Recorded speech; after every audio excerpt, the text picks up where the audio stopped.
जय श्रीराम.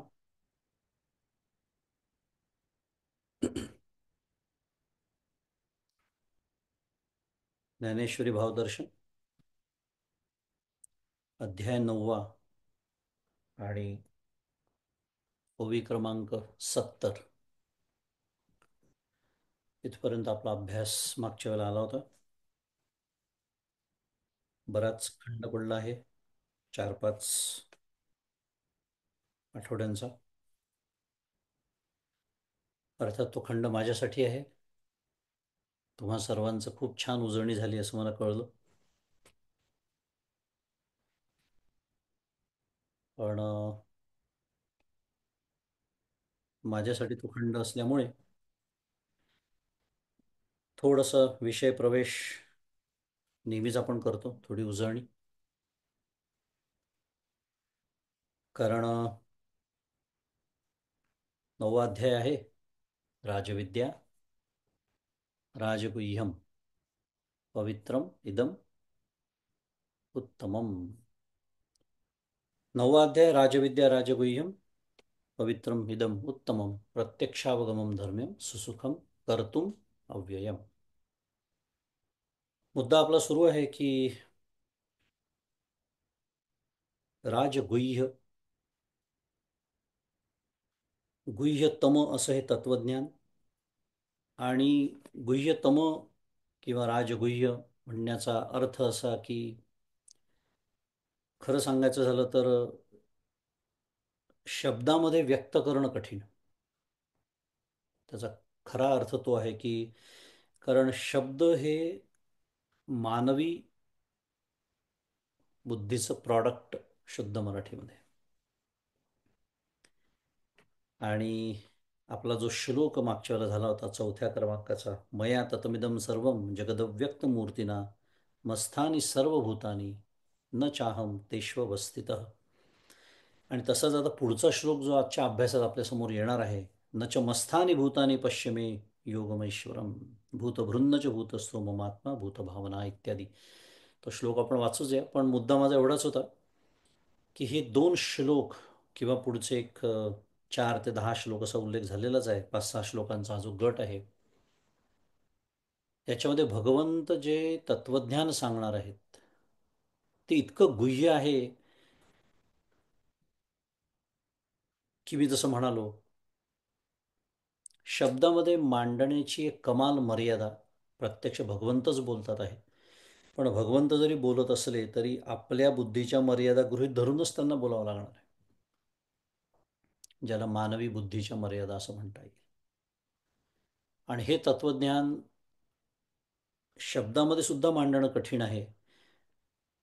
आणि ते का कसं ते आपण आता बघणारच आहोत. पण म्हणून त्याला राजगुह्य म्हटलेलं आहे. आणि आपला जो चालू विषय 70व्या ओवीपर्यंत आपण आलो होतो मागच्या वेळेला, मी जसं म्हणालो. पण विषय काय सुरू आहे तर मया ततम इदम सर्वम जगत अव्यक्त मूर्तीना, की हे सर्व जगत जे आहे ते अव्यक्त स्वरूप माझ्याकडून व्याप्त आहे. व्यक्त मूर्तीना, मूर्ती याचा अर्थ स्वरूप असा होतो बरं का. भगवंत म्हणतात की मी कसा आहे तर मी अव्यक्त आहे. पण हे जगत कसं आहे? जगत मूर्त आहे, व्यक्त आहे. आपल्याला कळत आहे, माहिती आहे, अनुभवाचा विषय आहे. आणि हे संपूर्ण जगत हे अव्यक्त स्वरूप माझ्याकडून व्याप्त आहे. आणि पुढे म्हणतात मस्थानी सर्व भूतानी, म्हणजे सर्व भूते माझ्यामध्ये स्थित आहेत. न च अहम तेषु अवस्थित, पण मी त्यांच्यात स्थित नाही. हा विचार आपण मागच्या वेळेला केला होता, बराच सविस्तर केला होता. महाराजांनी याच्यात ब्रह्मवाद, कल्पनावाद, प्रकृतीवाद अशा 3 वादांचं स्पष्टीकरण आहे म्हणा, किंवा या 3 प्रक्रिया आहे म्हणा, असं उल्लेख इथे केलेला आहे ग्रंथामध्ये. पण त्यातला महत्त्वाचा भाव हा आहे की भगवंत म्हणतात की सर्व भूत माझ्यामध्ये स्थित आहेत, पण मी त्यांच्या स्थित नाही. हे समजून घेऊनच आपल्याला पुढच्या श्लोकामध्ये प्रवेश करायचा आहे, उजळणीचा भाग म्हणून का होईना. पण माझ्यामध्ये ते स्थित आहेत, पण मी त्यांच्या स्थित नाही. याचा अर्थ असा, याचा भाव असा, की माझ्या आधारावर ते आहेत, माझ्या मुळे ते आहेत, माझ्या काय म्हणूया सत्तेमुळे मी त्यांना सत्ता प्रदान करतो. माझ्या सत्तेमुळे त्यांना अस्तित्व आहे. परंतु ही तीन वाक्य झाली आता. माझ्यामुळे ते आहेत, माझ्या आधारावर आहेत, माझ्या सत्तेमुळे आहेत इत्यादी. परंतु अम, मी त्यांच्यामुळे आहे असं नाही. त्यांच्यावर माझं अस्तित्व अवलंबून नाही. जगताच्या अस्तित्वावरती माझं अस्तित्व अवलंबून नाही असं भगवंत म्हणतायत. हा भाव इथे आहे, एवढंच मला सांगायचं होतं. हा भाव आपल्याला समजणं अत्यंत महत्त्वाचं आहे.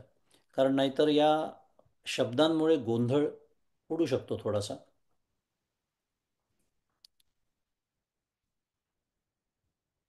की भूते माझ्यामध्ये स्थित आहेत, पण मी त्यांच्या स्थित नाही म्हणजे नेमकं काय?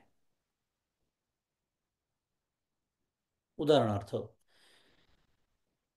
आपण थोडंसं एक दृष्टांतात्मक वाक्य घेऊ, म्हणजे अजून समजायला सोपं जाईल. की मातीमध्ये मडकं आहे, आलं लक्षात?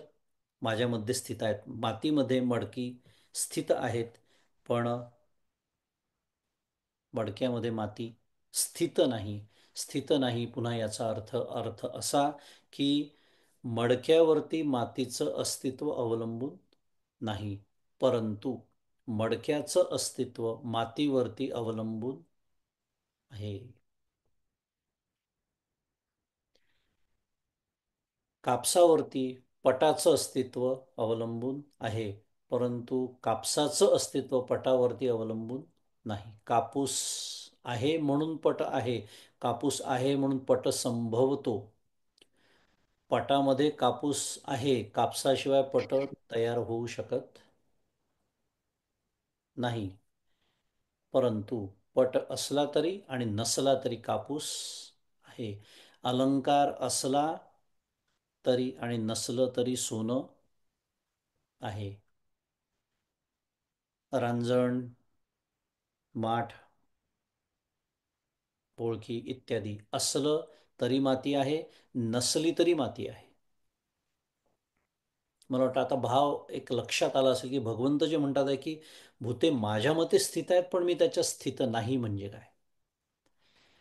हा जो भाव आहे, हा भाव आपल्याला समजून घेणं अत्यंत महत्त्वाचं आहे. कारण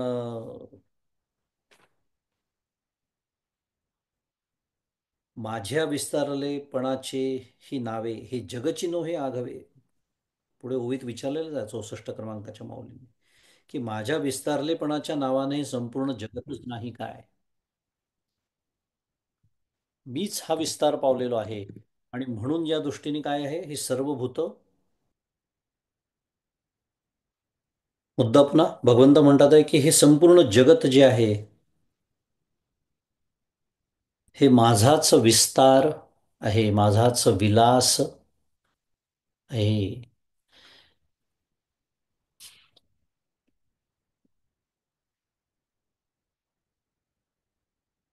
पण मी अव्यक्त आहे आणि हे व्यक्त संपूर्ण जगत माझ्याकडून व्याप्त आहे. म्हणजेच हे संपूर्ण जगत, म्हणजेच या जगातली सर्व भूते माझ्यामध्ये स्थित आहेत, पण मी त्यांच्यात स्थित नाही. हा सर्व भाव आपल्याला समजून घेऊन आजच्या अभ्यासाकडे वळायचा आहे. तो म्हणजे आपला 5वा श्लोक. 5 क्रमांकाचा श्लोक आपल्यासमोर येतोय. पुन्हा अध्याय 9. आणि हे सांगताना 5वा श्लोक जो आहे तो भगवंतांचा म्हणण्याचा जो भाव आहे तो मी असंसर्गी असल्यामुळे. काय म्हणतात आहे? न चमस्थानि भूतानि पश्य मे योगमैश्वरम भूतभृन्न च भूतस्थो ममात्मा भूतभावनः. न च मस्थानि भूतानि पश्य मे योगम ऐश्वरम भूतभृत न च भूतस्थो. मम आत्मा भूतभावना, असा त्याचा पदच्छेद आहे. अर्थ आहे माझे ठिकाणी कल्पित असलेली भूते म्हणजे भूतानी परमार्थत माझे ठिकाणी म्हणजे मस्थानी स्थित नाहीत म्हणजे न मस्थानी नच मस्थानी जे म्हटलंय ते. आणि अर्जुना तू प्राकृत कल्पना टाकून माझा म्हणजे मी ईश्वरी प्रभाव म्हणजे योगम ऐश्वरम किंवा अघटित घटना चातुर्य पहा. काय की मी प्रकृतीच्या रूपाने भूतांना धारण करणारा म्हणजे भूतभृत आणि भूतांची उत्पत्ती करणारा म्हणजे भूतभावना हा च असा जरी असलो तरी सुद्धा माझा म्हणजे मम ब्रह्मस्वरूप आत्मा म्हणजे आत्मा परमार्थत भूतात नाही भूतस्थ न. म्हणून मगाशी मी या 5 क्रमांकाच्या श्लोकाचा उल्लेख केला. कारण 4 आणि 5 आता जर आपण एकत्र वाचले तर काय म्हणतात आहे पहा भगवंत. चौथ्यामध्ये म्हणतात आहे मस्थानी सर्व भूतानी, बरोबर. काय म्हटलंय, सर्व भूते माझ्यामध्ये स्थित आहेत. आणि 5व्यामध्ये लगेच म्हणतात आहे नचमस्थानी भूतानी राजविद्या राजगुह्यम पवित्रम इदम उत्तमम. कारण हा जो वरवर पाहता विरोधाभास मला वाटतो याचं कारणच मी ते वरवर पाहतो हाच आहे. इथे भगवंत परमार्थतः काय आहे हे सत्य आता आपल्याला सांगतात आहेत. परमार्थता काय आहे आणि हेच भगवंताचं ऐश्वर आहे. मगाशी मगाशी म्हणजे मागच्या वेळेला उल्लेख झाला होता की ऐश्वर मार्गाविषयी 10व्या श्लोकापर्यंत सांगणार आहेत. ते भगवंताचं ऐश्वर आहे. योगम ऐश्वरम, ऐश्वरम म्हणजे ईश्वरस्य इमम ऐश्वरम योगम आत्मनो याथात्म्यम, आचार्य बोलतात. म्हणजे काय, माझ्या म्हणजे ईश्वराच्या योगाला म्हणजे यथार्थ आत्मतत्वाला तू जाण. काय आहे यथार्थ आत्मतत्व भगवंताचं काय आहे. बृहदारण्यकामध्ये बृहदारण्यक उपनिषदामध्ये श्रुती येते असंगो नाही सज्जते. काय, हे जे तत्व आहे हे असंग आहे. हे का सांगतोय, हे का भगवंत सांगतात आहे, हे का आचार्य सांगतात आहे, तर जे तत्व असंग आहे अशा तत्वाबद्दल आधीच्या श्लोकात बोलणं सुरू आहे. काय की ही भूत माझ्यामध्ये स्थित आहे मस्थानी सर्व भूतानी. आणि आता म्हणतात आहे नचमस्थानी भूतानी म्हणजे ती भूते माझ्यामध्ये स्थित नाहीत. म्हणून मी म्हणालो वरवर काय वाटतो आपल्याला, हा विरोधाभास वाटतो. भूतभावना हा जो शब्द आहे त्याचा अर्थ भूतानी भावयती उत्पादयती वर्धयती इति. भूतभावन याचा अर्थ असा की भूतांची उत्पत्ती करणारा, भूतांना धारण करणारा म्हणजे भूतभृत इत्यादी. मग आता याचं स्पष्टीकरण कसं, याचा अर्थ कसा लावायचा. की एकदा म्हणतात आहे की माझ्यात भूतस्थित सर्व भूते माझ्यामध्ये स्थित आहेत पण मी त्यांच्या स्थित नाही, हे आपण समजून घेतलं. पुन्हा एकदा, मातीमध्ये घट आहे किंवा मातीमुळे घटाचं अस्तित्व आहे पण घटाच्या अस्तित्वावर मातीचं अस्तित्व अवलंबून नाही, हे आपल्याला समजलं. त्यामुळे चौथ्या श्लोकाचा जो एक साधारण एक काय म्हणूया गर्भित अर्थ आहे तो आपल्या लक्षात आला. पण ताबडतोब 5वा श्लोक पुढे येतोय आणि भगवंत म्हणतात आहे नचमस्थानी भूतानी, की माझ्या ठिकाणी ही कल्पित असलेली भूते परमार्थता माझ्या ठिकाणी स्थित नाही.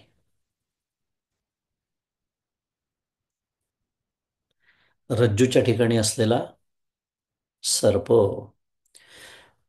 प्रश्न असा आहे की रज्जूच्या ठिकाणी सर्प खरंच आहे का. का सर्प ज्याला भासतो, सर्प ज्याला जाणवतो, सर्प ज्याला दिसतो, ही त्याची समस्या आहे.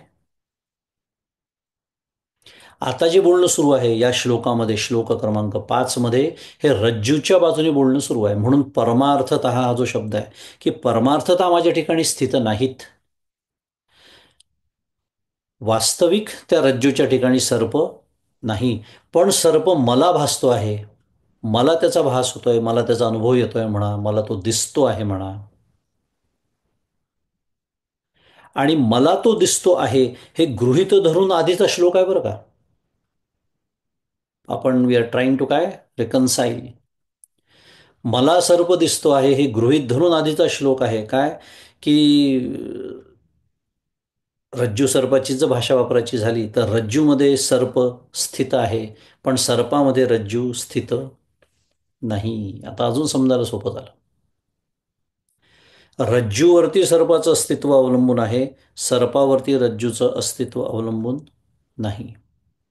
आणि पुन्हा वास्तविक पाहता जो ज्ञानी आहे त्याच्या दृष्टीने खरं पाहता सर्प अस्तित्वातच नाही. ज्याला रज्जूचं ज्ञान झालेलं आहे त्याच्या दृष्टीने सर्प अस्तित्वात नाही. मग भगवंत इथे तेच सांगतात आहे, माझ्या ठिकाणी भूते परमार्थतः स्थित नाही. परमार्थतः जर विचार केला, रज्जूच्या दृष्टीने जर विचार केला, तर सर्पाला अस्तित्वच नाही आहे, पण सर्प भासतो, तो सर्प दिसतो.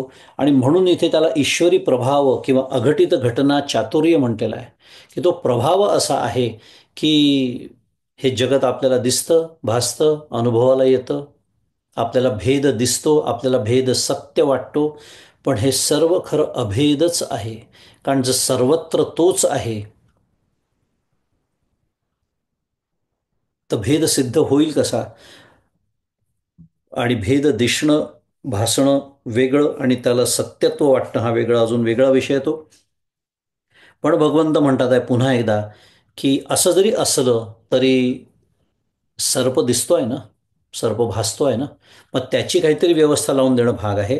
म्हणून म्हणतात आहे की पुढे, माझे अघटित घटना चातुर्य अर्जुना बघ कसं, की मी प्रकृतीच्या रूपाने भूतांना धारण करणारा, भूतांची उत्पत्ती करणारा असलो तरी सुद्धा माझा ब्रह्मस्वरूप आत्मा परमार्थतः भूतात नाही. आणि कारण काय आहे, तर मी असंग आहे. म्हणून मगाशी त्या श्रुतीचा उल्लेख झाला, असंगो नाही सज्जते. कारण मागच्या वेळेला आपण चार प्रकारचे संबंध बघितले होते, संयोग संबंध, समवाय संबंध, तादात्म्य संबंध. जी वस्तू असंग आहे तिचा संबंध, मागच्या वेळेला आपण एक आधेय शब्द वापरला होता, आठवत असेल तुम्हाला तर. आचार्यांच्या याच्यात आला होतं, नाही असंसर्गी वस्तू क्वचित आधेय भावेन अवस्थितम भवती. आधेय म्हणजे काय समजून घेऊया. आता हा लॅपटॉप आहे माझ्यासमोर आणि ह्या टेबलवरती ठेवलेला आहे. हा टेबल जो आहे हा या लॅपटॉपचा काय आहे, आधार आहे. समजायला सोपं आहे. आणि हा जो लॅपटॉप आहे याला म्हणायचं आधेय आणि या टेबलला म्हणायचं आधार. समजलं. लॅपटॉप काय आहे, आधेय आहे, आणि टेबल त्याचा आधार आहे. पण ह्या गोष्टी दोन्ही भिन्न आहेत. ह्या दोन्ही गोष्टी सावयव आहेत. म्हणून तिथे आधार आणि आधेय हा भाव सिद्ध होऊ शकला.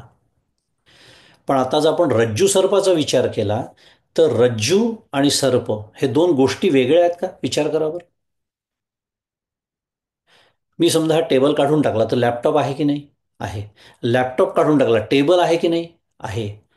एक गोष्ट काढून टाकली तर आधार आधेय हा भाव सिद्ध होणार नाही, बरोबर आहे. पण या दोन्ही गोष्टी भिन्न आहेत कारण त्या सावयव आहेत. पण रज्जू सर्पामध्ये जर आपण विचार केला तर या दोन वेगळ्या गोष्टी आहेत का, रज्जू आणि सर्प. कारण मुळात सर्प नाहीच, तो मला रज्जूवरतीच भासतो आहे. म्हणजे सर्पाचं अस्तित्व रज्जूमय आहे. आणि तिथे त्याला जेव्हा दोन गोष्टी एकच असतात तेव्हा त्याला तिथे आधार आणि आधेय न म्हणता आधाराला तिथे अधिष्ठान असं म्हणतात आणि आधेयाला तिथे अध्यस्त असं म्हणतात. अधिष्ठान आणि अध्यस्त हे बोलणं सुरू आहे. आणि अधिष्ठानाशिवाय अध्यस्थाला दुसरी सत्ता नाही. आणि अध्यस्थ हे अधिष्ठान रूपच असतं असा सिद्धांत आहे. सर्प हा रज्जुमयच आहे. कारण ज्या क्षणी रज्जूचं ज्ञान आहे त्या क्षणी सर्पाला वेगळं काढावं लागतं का, त्याला वेगळं मारावं लागतं का, त्याला हाकलावं लागतं का, काहीही करावं लागत नाही. तो सर्प घालवण्यासाठी एकमेव उपाय आहे अधिष्ठानाचं ज्ञान. म्हणून त्याला म्हणतात अध्यस्त. आणि त्याकरता आपण जेव्हा रज्जूच्या दृष्टीने विचार करतो तेव्हा 5व्या श्लोकाचा छान अर्थ आपल्याला समजतो. भगवंत काय सांगतात आहेत. निदान आपल्याला एक काय म्हणूया, शाब्दिक पातळीवरती का होईना, बौद्धिक पातळीवरती का होईना, हे समजून घेता येऊ शकतं. थोडा अंदाज तरी येऊ शकतो. पण अनुभव, अनुभव. आणि म्हणून राजविद्या राजगुह्य.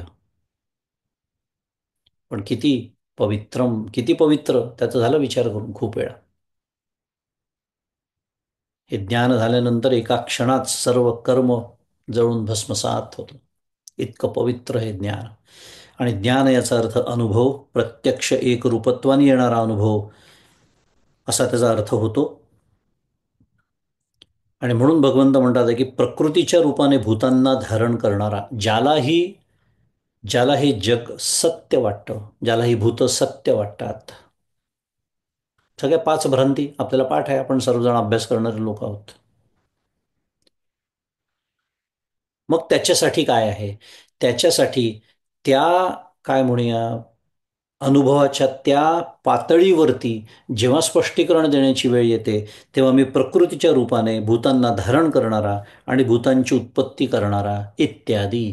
पण असा जरी मी असलो तरी परमार्थतः स्वरूपतः माझा ब्रह्मस्वरूप आत्मा त्या भूतात नाही. जसं त्या सर्पामध्ये ती रज्जू खरं पाहता नाही. मला वाटतं एवढं लक्षात आलं असावं पुरेसं तेवढं. हा जो एक विरोधाभास बरोबर आपल्याला वाटतो, कारण हा बघणाऱ्याचा दोष आहे. ज्याला सर्प दिसतो आहे त्याच्यासाठीचे स्पष्टीकरण आहे. पण 5व्या श्लोकामध्ये रज्जूचं वर्णन आहे. आणि म्हणून 4था आणि 5वा त्याच्यात जो आपल्याला वरवर विरोधाभास वाटतो तसा विरोधाभास त्याच्यामध्ये नाही. कारण आपला अनुभव, आपला अधिकार लक्षात घेऊन या दोन्हीचा अर्थ लावावा लागतो.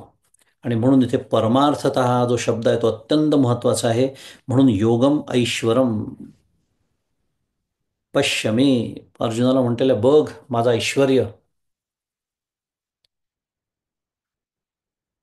अघटित घटना चातुर्य पहा, की ज्याला हे जाणवत आहे, ज्याला हे जग सत्य वाटतं आहे त्याच्या दृष्टीने ही व्यवस्था आहे.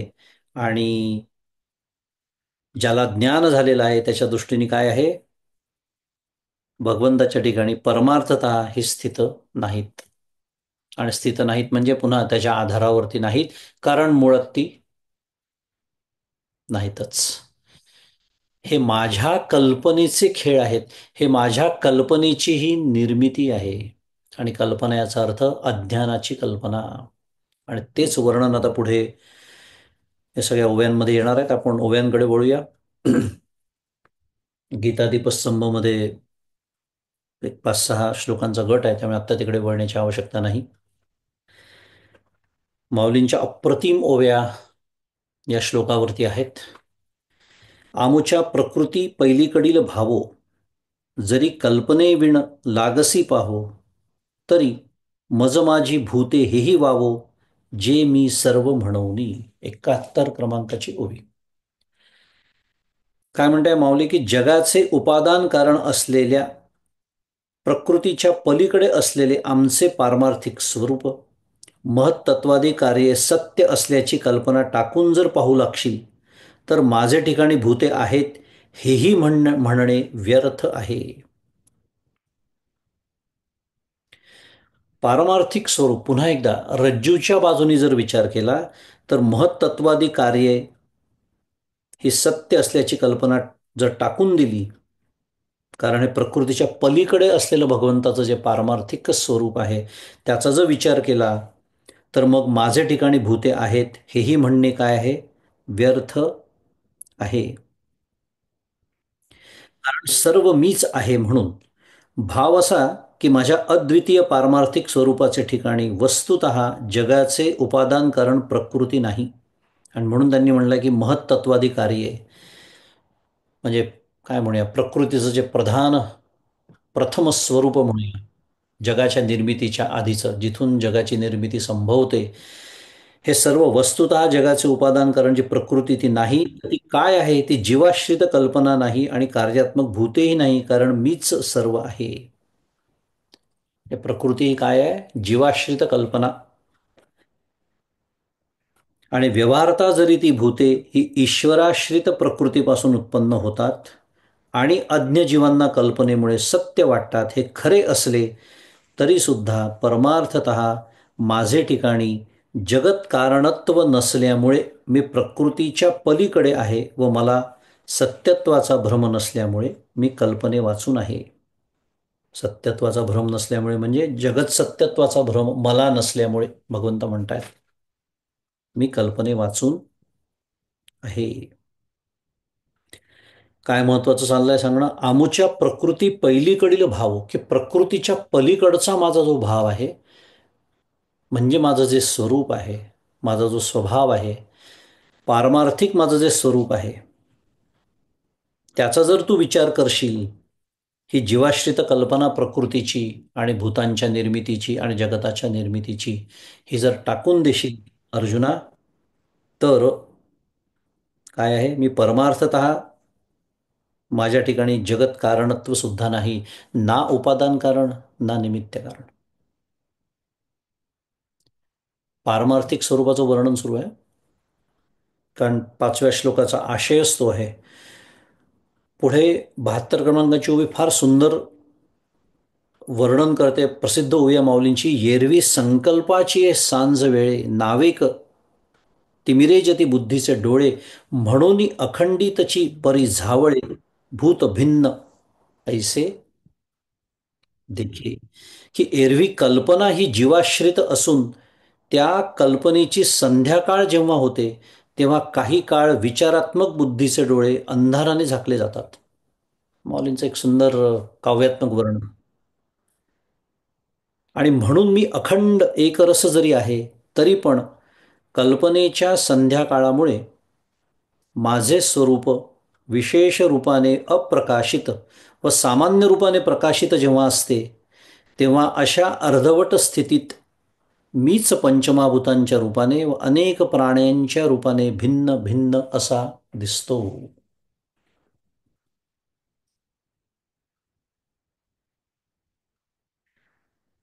एकच रज्जू, पण अनेकांना त्या रज्जूवरती वेगवेगळे भास होऊ शकतात. आपण नेहमी सर्पाचा विचार करतो, इतरांना अनेक वेगवेगळे भास त्याच्यावरती होऊ शकतात. भगवंत काय म्हणतात आहे की मी अखंड एकरस आहे, तरी सुद्धा या पंचमाभूतांच्या रूपाने अनेक प्राण्यांच्या रूपाने मी भिन्न भिन्न असा दिसतो. कारण माझ्याशिवाय दुसरं कोणी नाहीच. आपण जेव्हा बघत असतो आणि मला जेव्हा सर्प दिसतो तेव्हा तिथे प्रत्यक्ष आपण काय बघत असतो सांगा बरं, विचार करा थोडासा. मला जेव्हा सर्प दिसतो तेव्हा प्रत्यक्ष मी बघत काय असतो, मी काय पाहत असतो. विचार केला सूक्ष्म तर मी रज्जूच बघत असतो, मी रज्जूच पाहत असतो, पण मला दिसत सर्प असतो.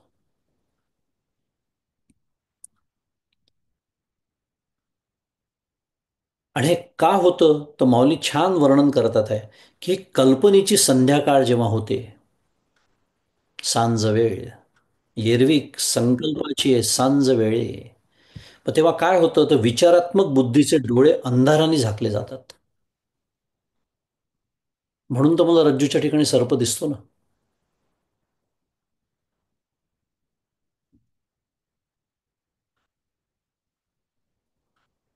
आणि कल्पनेच्या या संध्याकाळमुळे माझे स्वरूप विशेष रूपाने अप्रकाशित राहतं आणि सामान्य रूपाने प्रकाशित होतं.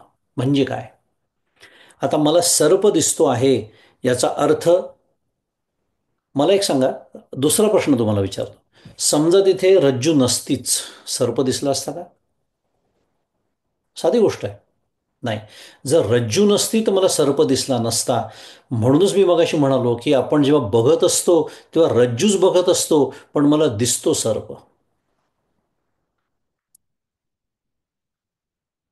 आणि याचा अर्थ असा आहे की रज्जू सर्पाच्या रूपाने, सामान्य रूपाने ती प्रकाशितच असते. कारण रज्जूच जर नसती तर सर्पच दिसला नसता.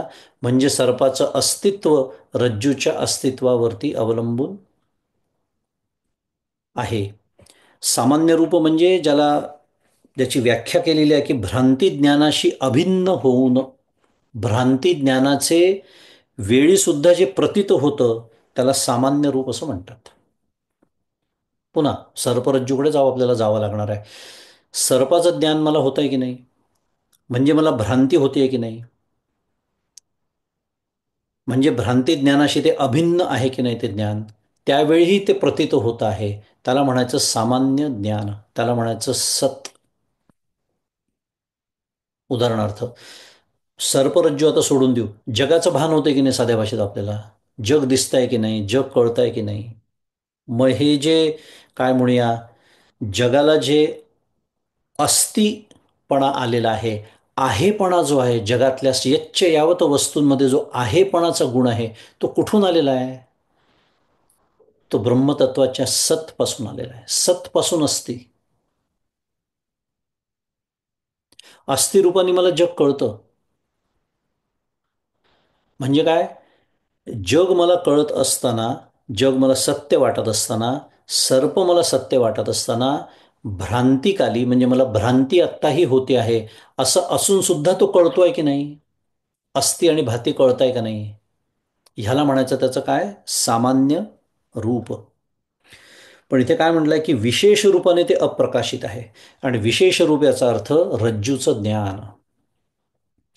कारण ज्या रूपाची भ्रांतिकाली प्रतीती होत नाही, मला जेव्हा सर्प भासत असतो तेव्हा मला रज्जूचं ज्ञान असतं का? नाही. कारण रज्जूचं जर ज्ञान मला झालं तर सर्पच भासणार नाही.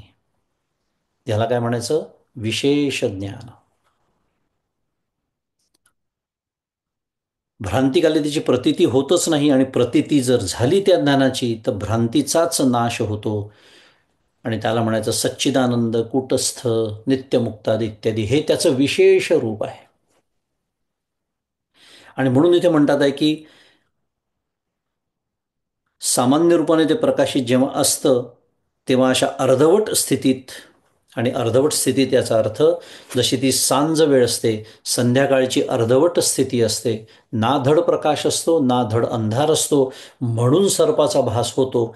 अशा त्या परिस्थितीमध्ये मीच पंचमहाभूतांच्या रूपाने, अनेक प्राण्यांच्या रूपाने, मी अखंडैक रस असताना असा भिन्न भिन्न मी दिसतो.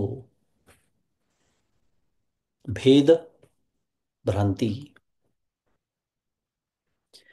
बरं, गंमत पुन्हा तीच आहे.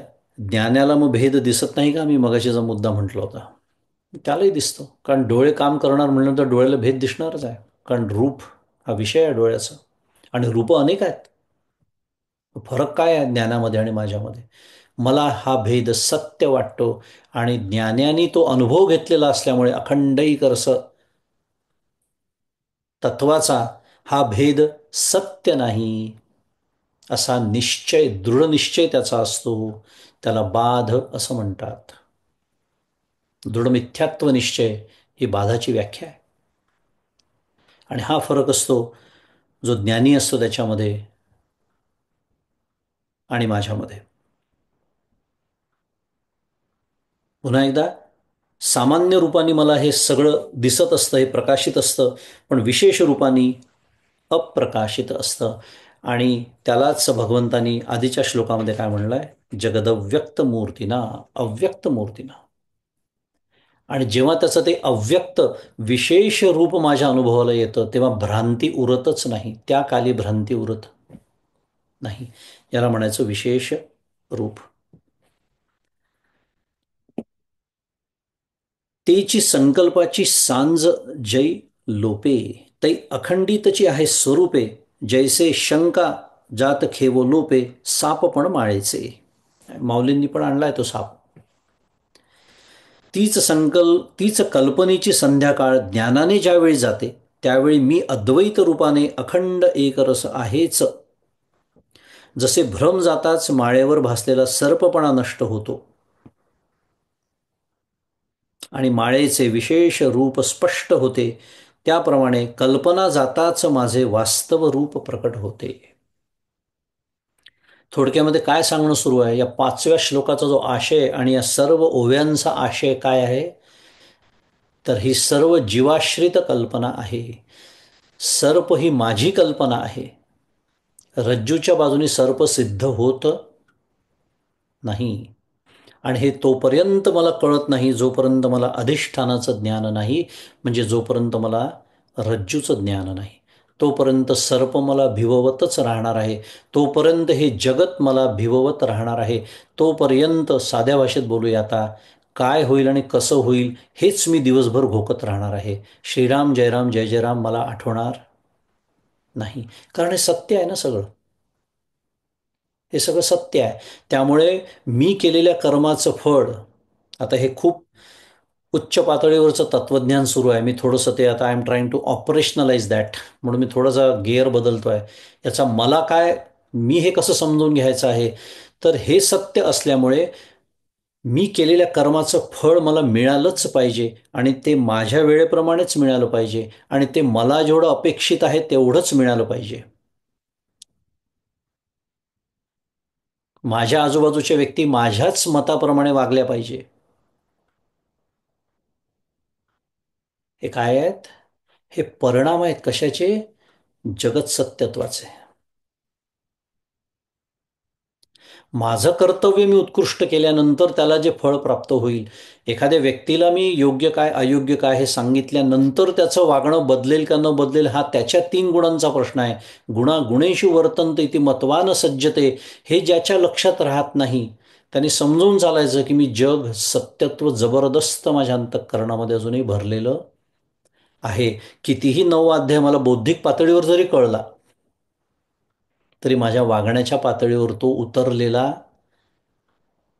नाही. कारण रज्जू सर्पावरती मी 1 तास प्रवचन करू शकतो, पण तिथून मी उठलो की माझ्यासाठी सर्पच आहे, रज्जूचा सुताराम संबंध नाही. आणि म्हणून मी अखंड अखंड रोज 24 तास विकारीच, माझं अंतःकरण विकारी. मग ते विकार क्रोधाचा असो का कामाचा असो का लोभाचा असो, कुठलाही असो, विकारी. मला निर्विकार राहता येत नाही, कारण कल्पनेची संध्याकाळ आहे. माझ्या विचारात्मक बुद्धीचे डोळे अंधाराने झाकले गेलेले आहेत. हा या तत्वज्ञानाचा थेट परिणाम आहे आपल्या जीवनामध्ये होणार. आणि हे जर जिवंत असेल, एक साधना म्हणून कृत्रिमरित्या का होईना, पण संकल्पाची सांज जै लोपे, इकडे जर माझी प्रगती होत असेल तर त्या त्या प्रमाणामध्ये मी निर्विकार राहू शकतो. त्या त्या प्रमाणामध्ये जगत सत्यत्व, कर्तृत्व, भोक्तृत्व इत्यादी, ही जी भेद आपण बोलतोय, भेदभ्रांती, ती सुद्धा भेदाचं सत्यत्व, या सत्यत्वाचं विष जे तुझ्या गुरुकृपा दृष्टी निर्विष होय म्हटलेलं आहे, हे कमी व्हायला लागतं. म्हणजे it is not a binary thing, it is a process. It happens gradually. आणि तितक्या त्या त्या प्रमाणामध्ये मी स्वरूपाच्या जवळ, परमार्थतः जे स्वरूप आहे त्याच्या जवळ जातो. मुद्दा आहे,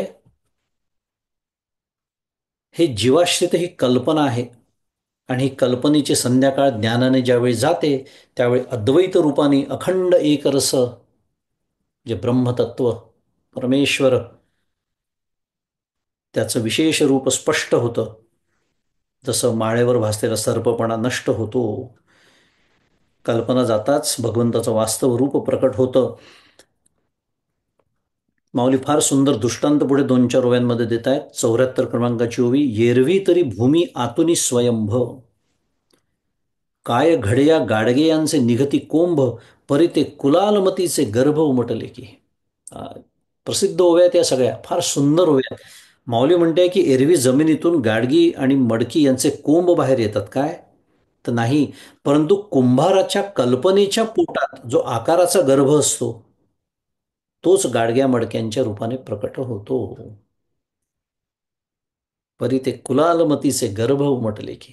काय सुंदर वर्णन करते माऊली. की मडकं, गाडगं इत्यादी मातीचे जे काही सगळी भांडी कुंडी बनवतात, हे कशामुळे आहे? हे कुंभाराच्या कल्पनेच्या पोटातला तो आकाराचा गर्भ आहे. त्याच्या कुंभाराने ठरवलं माठ बनवायचं तर माठ, त्यांनी बनवलं समजा रांजण, त्यांनी ठरवलं तर रांजण, सुरई म्हटलं तर सुरई. हे त्याच्या कल्पनेतले आकार आहेत. त्याचा मातीशी काही संबंध नाही. म्हणून माऊली म्हणते की असे कोंब बाहेर येतात का मातीतून? नाही. म्हणजे मुद्दा काय सुरू आहे? हे कुंभाराच्या कल्पनेचे खेळ म्हणूया किंवा त्याच्या कल्पनेतून निर्माण झालेल्या या गोष्टी. कारण सांगणं काय सुरू आहे? मी अद्वैत अखंड एक रस आहे, पण मला जे भासतंय सगळं सत्यत्व आणि जग, हा कशाचा परिणाम? कल्पनेचा परिणाम आहे, जीवाश्रित कल्पनेचा परिणाम आहे. हे सांगण्यासाठी हे दृष्टांत आहेत बरं का. ही झाली 74 क्रमांकाची ओवी, ज्याच्यामध्ये माऊलींनी कुंभाराचं उदाहरण दिलेलं आहे. पुढे म्हणतात, नातरी सागरीच्या पाणी काय तरंगाचिया आहाती खाणी, ते अवांतर करणी वारयाची नव्हे. किंवा समुद्राच्या पाण्यात लाटांच्या खाणी असतात काय, परंतु पाण्यापेक्षा लाटा वेगळ्या भासविण्याची ती स्वतंत्र करामत वाऱ्याची नाही काय? पुन्हा प्रश्न विचारलाय आणि एक मौलींनी दृष्टांत दिलेला आहे की पाण्यामध्ये काही तरंगाच्या खाणी असतात का? नाही. त्या वाऱ्याच्या निमित्ताने त्या पाण्यालाच एक विशिष्ट आकार प्राप्त होतो आणि मी त्याला लाट किंवा तरंग म्हणण्याचा व्यवहार हा माझा व्यवहार आहे. आपण जर समुद्राला विचारलं की तुझ्या लाटा तुला कशा वाटतात, तर तो म्हणे लाट म्हणजे काय? कारण लाट म्हणजे पाणी.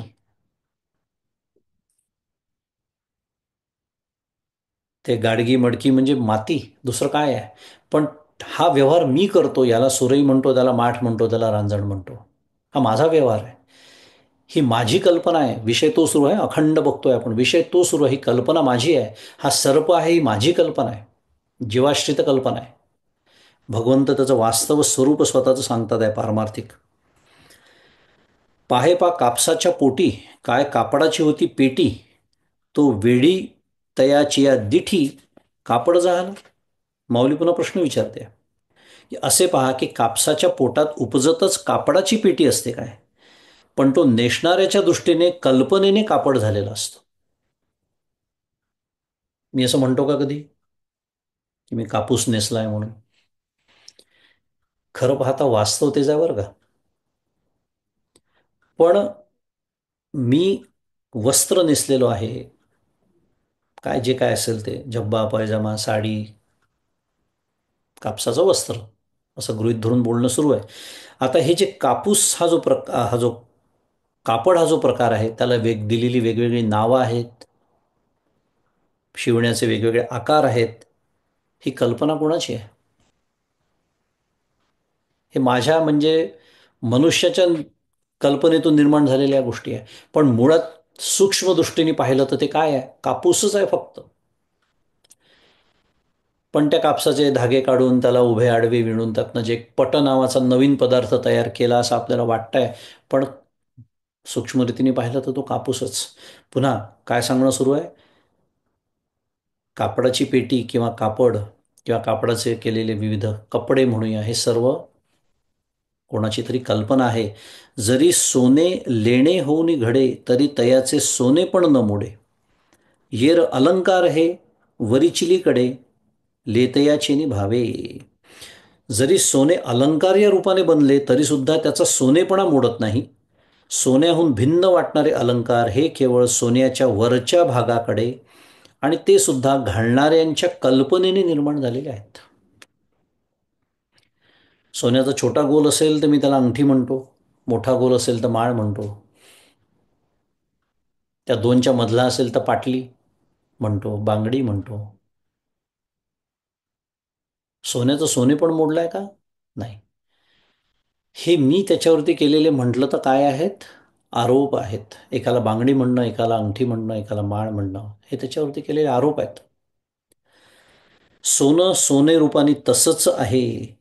सांगे पडिसादाचे प्रत्युत्तरे का आरिसा जे आविष्करे ते आपले की साचोकारे तेथेची होते. 78 क्रमांकाची ओळी.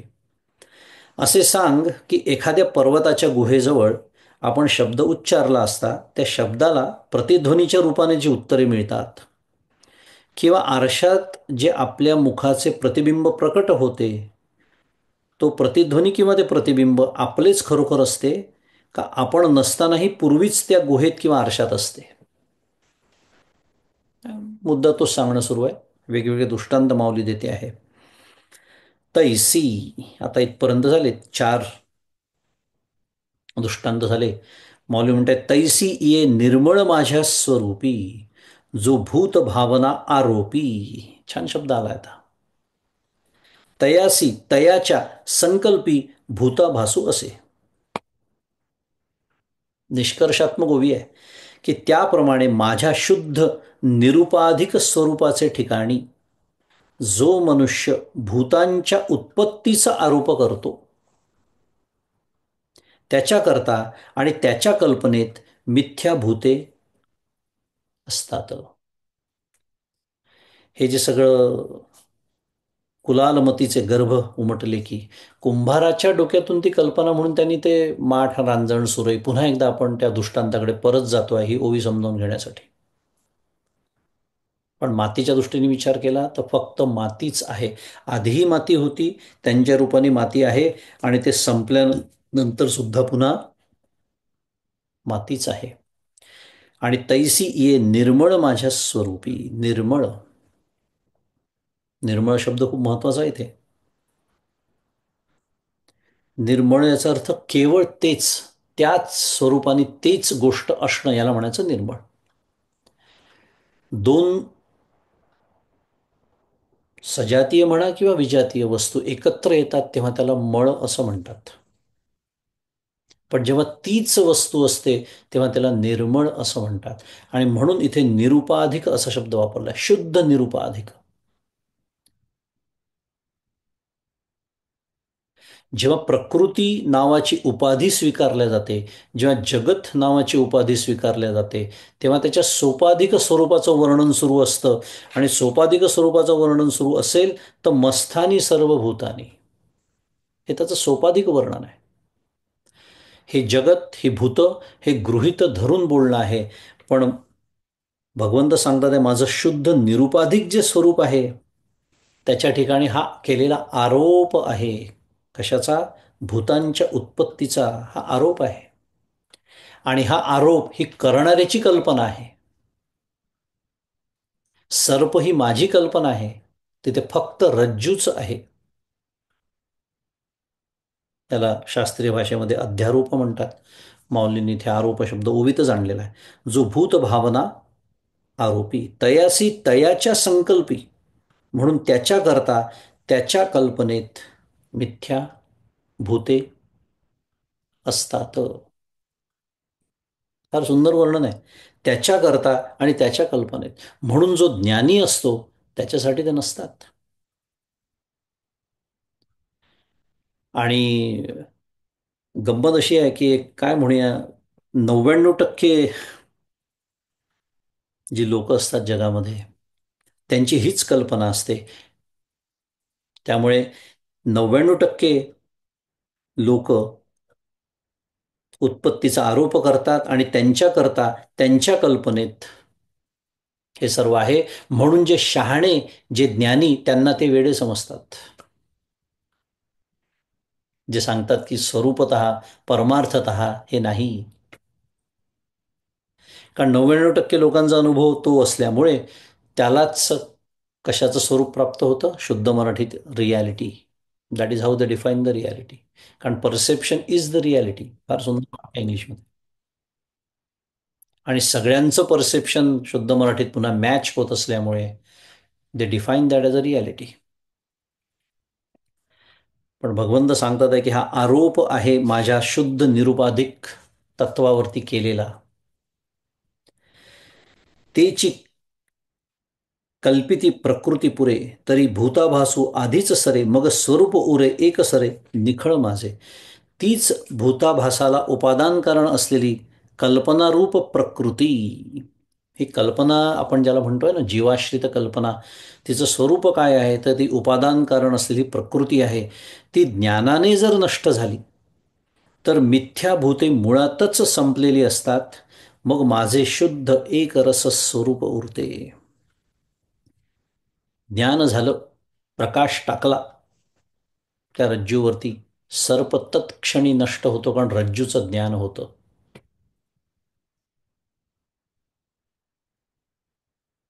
अध्यास काय असतं, अधिष्ठान रूपच असतं, मगाशीच आपण बोललो होतो.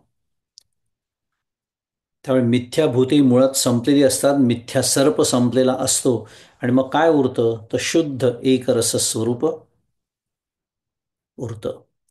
हे असो अंगी भरलिया भवंडी जैशा भोवत दिसती अरडी तैसी आपुलिया कल्पना अखंडी गमती भूते. मौली म्हणते 81 क्रमांकाची ओवी की हे दृष्टांत असू दे, आता एकच समर्पक दृष्टांत असा की आपण आपल्या भोवती गरगर फिरल्याने अंगात भोवळ भरली तर अचल असलेले पर्वत, दऱ्या दऱ्याखोरे आपल्या भोवती फिरत असलेले जसे दिसतात, तसे आपल्या सतत कल्पनेने माझ्या अखंड स्वरूपावर भिन्न भिन्न भूते भासतात. आपण घेतलाय की नाही अनुभव? स्वतःभोवती आपण जेव्हा गरगर फिरतो तेव्हा सगळं जग आपल्या आजूबाजू गरगर फिरतं असं वाटतं, जरी आपण थांबलेलो असलो तरी. विषय तो सुरू आहे. परमपूज्य काकांचं वाक्य आहे, या गतिमान जगताच्या मागे एक गतिरहित तत्व आहे. फार सुंदर वाक्य आहे काकांचं. गतिमान जगताच्या मागे गतिरहित असलेलं एक तत्व आहे. पण माझी समस्या ही आहे की मी अखंड अखंड इंद्रिय पातळीवर जगत असल्यामुळे, काय वाक्य आहे, मी अखंड इंद्रिय पातळीवर जगत असल्यामुळे मी त्या गतिमान जगतामध्येच रमतो आणि रंगतो. त्यामुळे त्या गतिरहित तत्वाकडे, ज्याला ब्रह्म म्हणतात, ज्याला आत्मा म्हणतात, ज्याला परमात्मा म्हणतात इत्यादी स्वरूप म्हणतात, अंदाज सुद्धा मला येत नाही. अंदाज, त्याचा अनुभव येणं तर फारच दूरची गोष्ट झाली. अंदाजही येत नाही. मौलीने फार सुंदर त्याच्यामुळे दृष्टांत दिलेला आहे की ते जसं फिरत असल्यासारखं वाटतं. म्हणून मला ते आत्ता आठवलं. गतिमान जगतामध्ये गतिरहित एक तत्व असतं, नव्हे ते गतिरहित तत्व आहे म्हणून हे गतिमान जग त्याच्यावर भासतं, अध्यस्त आहे. तीची कल्पना सांडूनी पाही तरी मी भूते माझी ठाई स्वप्नीही परी नाही कल्पावया जोगे. अजून एक प्रसिद्ध ओवी आली की परंतु तीच भूतभासाला उपादान असलेली कल्पना टाकून पहा. हा जो भूतांचा भास होतोय, जगताचा भास होतोय, त्याचं उपादान कारण असलेली ती जी कल्पना, मग काय होतं ते टाकल्यानंतर, म्हणजे मी भूतात आहे आणि भूते माझ्यात आहे असे स्वप्नातही पण कल्पना करण्यासारखे कोणतेच कारण नाही. आता त्या माऊलींनी स्वप्नीही परी नाही कल्पावया जोगे असं म्हटलं आहे की स्वप्नात सुद्धा कल्पना करण्याचे कारण नाही. पण त्याचं एक सुंदर मार्मिकता अशी की स्वप्नाचा जर आपण विचार केला तरी सुद्धा हे समजायला सोपं जातं. स्वप्न बघत असताना सत्य वाटतात की नाही आपल्याला, बरेच वेळा आपण विचार करतो. प्रत्यक्ष स्वप्न सुरू आहे, अगदी सत्य वाटतं. आणि किती सत्य वाटतं याचा आपण बऱ्याच वेळा विचार केलेला आहे की माणूस घाबरतो, दचकून उठतो, दरदरून घाम फुटतो. कशामुळे? स्वप्नात पाहिलेल्या एखाद्या दृश्यामुळे. इतकी स्वप्न मला सत्य वाटतात. आणि त्या स्वप्नामध्ये मला विविध पदार्थ दिसतात, अनेक भिन्न, काय म्हणूया, भेद दिसतात, अनेक भिन्न गोष्टी दिसतात. पण या सर्व गोष्टी म्हणजे जसं आता स्वप्नामध्ये मला समुद्र दिसला, पर्वत दिसला, प्राणी दिसले, झाडं दिसली, मी ती कुठून आणली का? मी घेऊन येतो का झाडं, पर्वत, नद्या? नाही. मग हे दिसतं कसं? त्याचं शास्त्र उत्तर देतं, माझंच मन त्याचं उपादान कारण असतं. म्हणजे माझंच मन या सर्व गोष्टी प्रसवतं स्वप्नकाळी. पण स्वप्नाच्या बाबतीत हे समजून घेणं सोपं आहे. का? कारण मला जाग येते स्वप्नातून म्हणून. जर जागच आली नसती तर स्वप्नच माझ्यासाठी सत्य राहिलं असतं. पण जाग जेव्हा येते, म्हणून मी म्हणालो की ही ओवी समजून घेण्यासाठी स्वप्नाचाच दृष्टांत खूप छान आहे. मला जेव्हा जाग येते तेव्हा काय होतं, त्या स्वप्नातल्या भासाचं जे उपादान कारण असलेली जी माझी मनाची कल्पना आहे ती एका क्षणात निवृत्त होते. एका क्षणात. म्हणून एका क्षणात सर्व गोष्टी नाहीशा होतात. तो समुद्र आटवावा लागत नाही, झाडं तोडावी लागत नाही, प्राण्यांना हाकलावं लागत नाही, माणसांना हाकलावं लागत नाही, काहीच करावं लागत नाही. कितीही भेद असू द्या, कितीही काही असू द्या, एका क्षणात ते स्वप्न मावळतं म्हणतो आपण साध्या भाषेमध्ये. का? कारण त्याचं उपादान कारण असलेली ती माझी मनाची कल्पना निवृत्त होते. का? कारण मला जाग येते. त्याप्रमाणे जेव्हा मला ज्ञानाची जाग येईल तेव्हा हा जो भास, जसा तो स्वप्न हा भास होता, तसा हा जो भास आहे, मी भूतात आहे, भूते माझ्यात आहे, इत्यादी इत्यादी, हा जो सगळा व्यवहार आहे त्याची कल्पना स्वप्नात सुद्धा कल्पना करण्यासारखं कारणच उरत नाही. स्वप्नही परी नाही कल्पावया जोगे.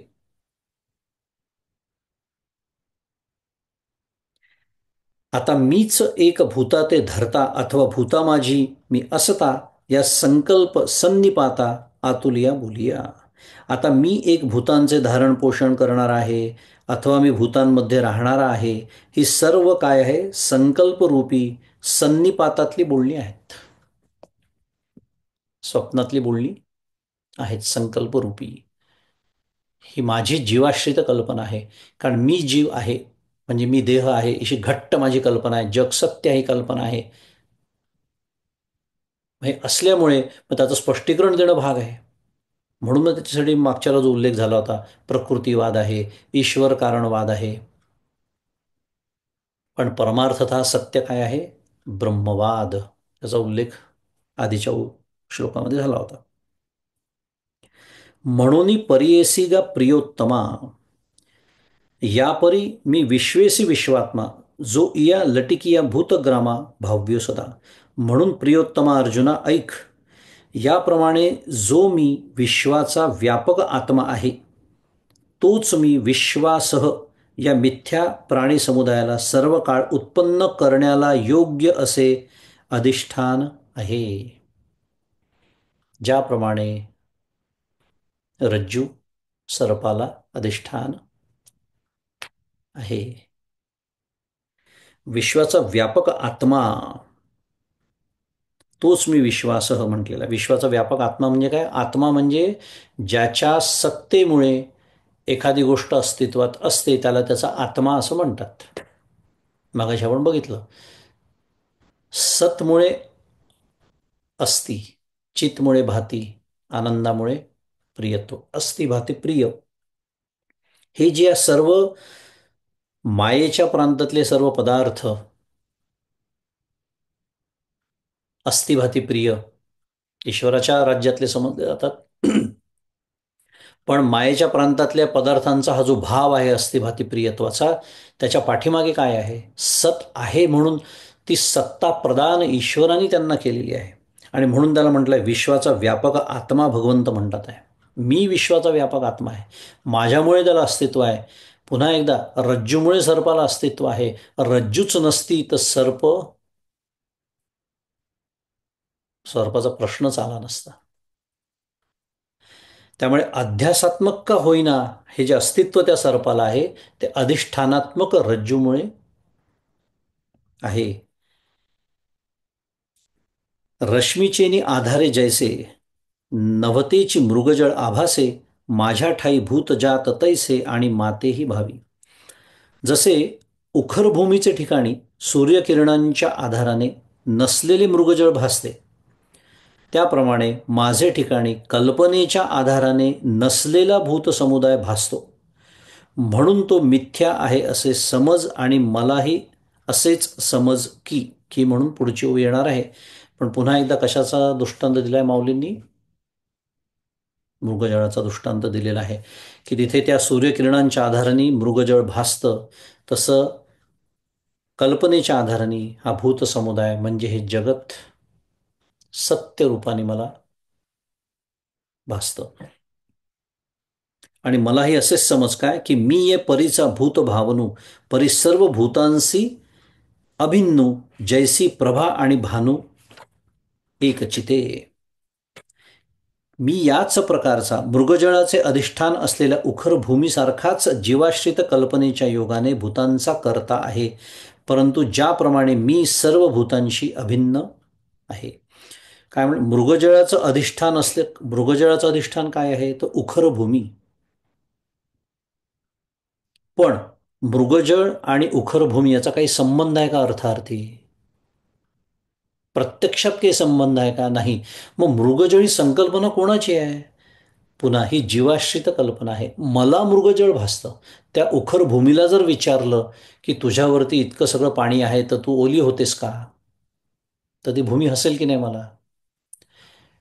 कारण मृगजळ ही माझी कल्पना आहे. अखंड विषय तोच सुरू आहे आपल्या या श्लोकाचा. ही जीवाश्रित कल्पना आहे. अधिष्ठानाच्या दृष्टीने ते अस्तित्वात नाही. म्हणून सर्व भूतांशी मी काय आहे? अभिन्न आहे. आणि 87 क्रमांकाची ही ओवी शेवटची नाही आहे, अजून एक 88 क्रमांकाची आहे.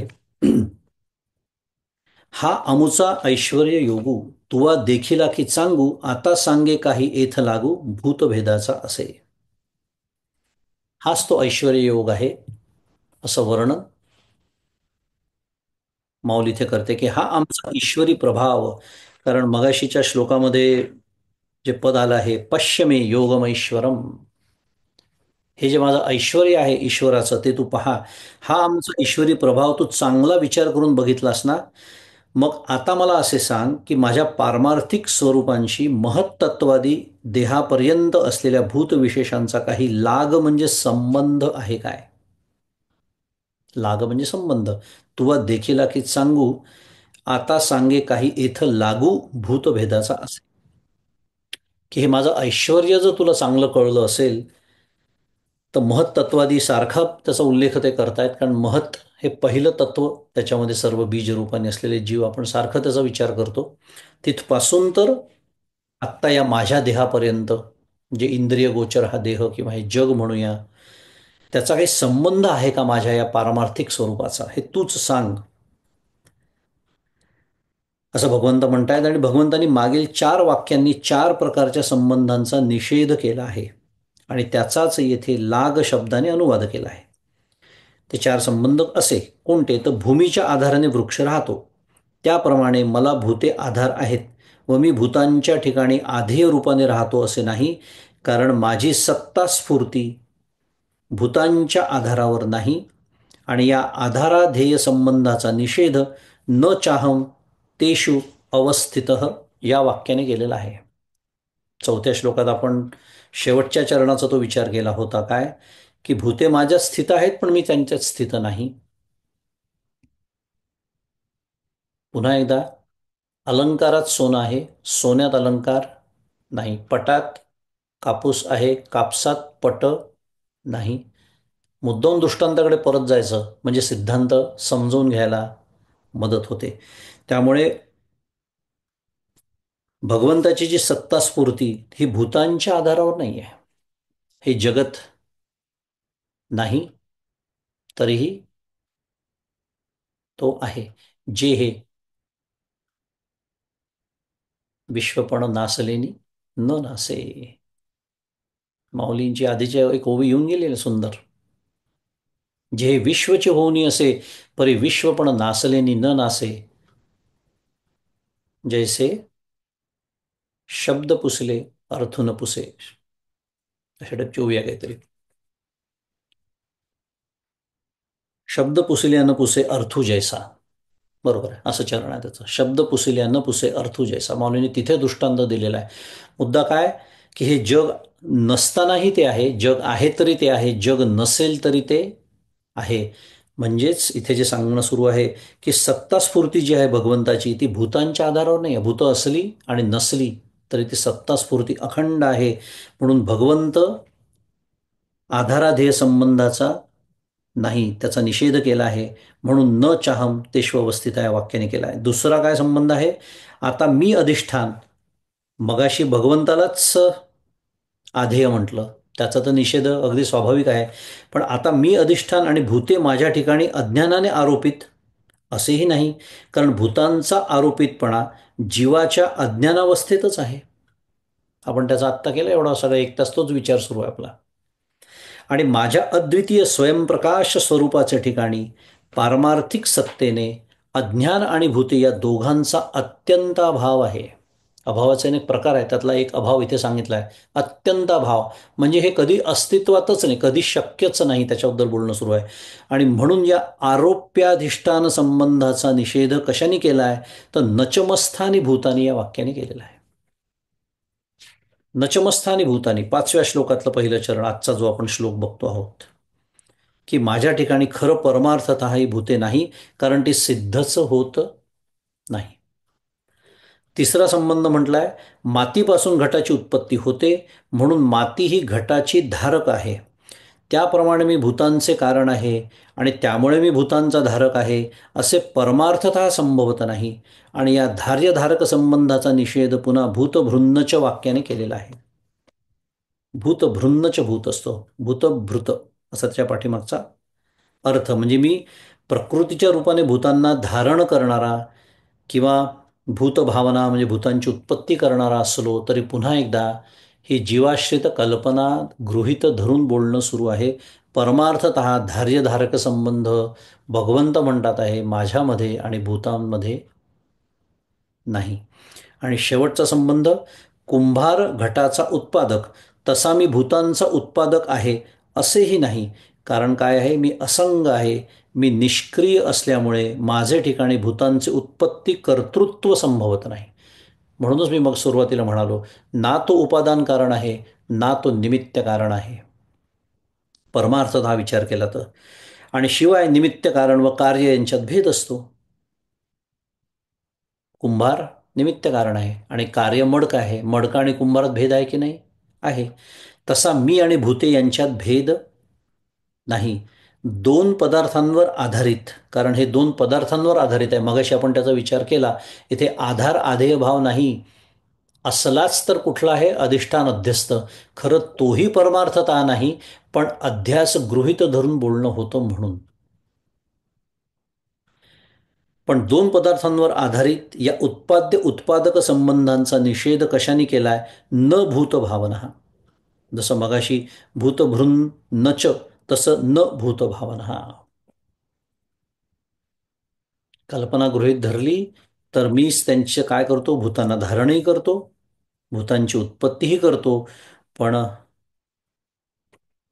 हे म्हणजे रज्जुनी सर्पाला धारण केलेलं आहे, रज्जुनी सर्पाचं पोषण केलेलं आहे म्हटल्यासारखं, किंवा उत्पत्ती केलेली आहे असं म्हटल्यासारखं झालं.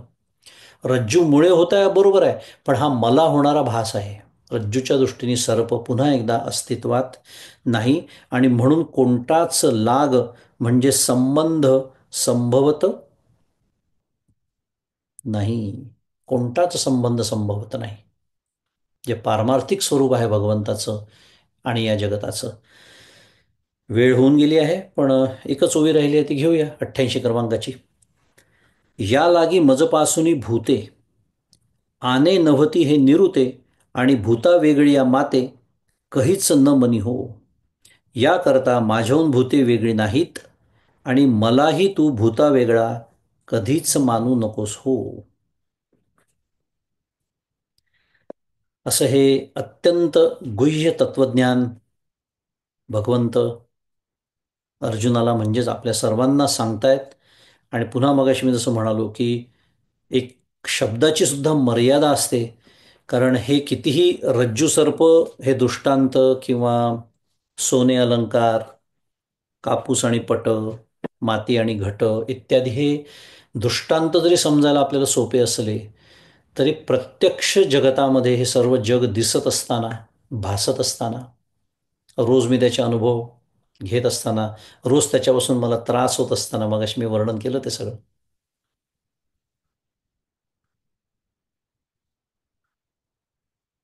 परमार्थतः ते नाही. हा अनुभव येणं हे किती गुह्य गूढ असलं पाहिजे आपण कल्पना करू शकतो. याचं कारण आहे ही जीवाश्रित जी कल्पना आहे ती मी इतकी घट्ट उराशी बाळगून बसलेलो आहे की सद्गुरूंनी मला कितीही समजून सांगितलं, कितीही साधनं दिलेलं असलं तरीही जगत सत्यत्व माझं काही केल्या जात नाही. नवे अनुभव असा आहे की परमार्थ करणाऱ्याचं जगत सत्यत्व अजून घट्ट होत जातं. कारण परमार्थ न करणाऱ्याकडे जे अहंकार नसतात ते परमार्थ प्रांतात असणाऱ्यांकडे जास्तीचे अहंकार असतात असा अनुभव आहे. अत्यंत उत्तम प्रवचन करणारा मी मी फारच छान बोलतो, माझं सगळ्यांना आवडतं. रामकृष्ण हरी डॉक्टर काका म्हणतात साधक म्हणून तो मेला. साधक म्हणून मेला, बाकी चालू द्या. बाकी त्या माध्यमातून मला जे काही मिळवायचं आहे, प्रसिद्धी म्हणा, जे काही, ते मिळेलही कदाचित. पण हा अहंकार माझ्याकडे आधी होता का परमार्थ प्रांतात येण्याच्या आधी? नव्हता. म्हणजे परमार्थ प्रांतात येऊन जे जगत सत्यत्व अजून घट्ट होत असेल तर त्याला रामकृष्ण हरीच म्हणावं लागेल, दुसरं काही त्याला उत्तरच नाही. असो, हे सगळं आपल्याला याच्यातून हे शिकायचं आहे, नाही तर हे केवळ तत्वज्ञान, केवळ सैद्धांतिक पातळीवरती ते राहून जातं. तर तसं राहू नये अशी सदिच्छा सद्गुरूंच्या चरणी व्यक्त करूया. आणि आजचे चिंतन अभ्यास इथे थांबू आणि हे चिंतन सद्गुरूंच्या चरणी अर्पण करू. श्री सद्गुरुनाथ महाराज की जय. जय रघुवीर समर्थ.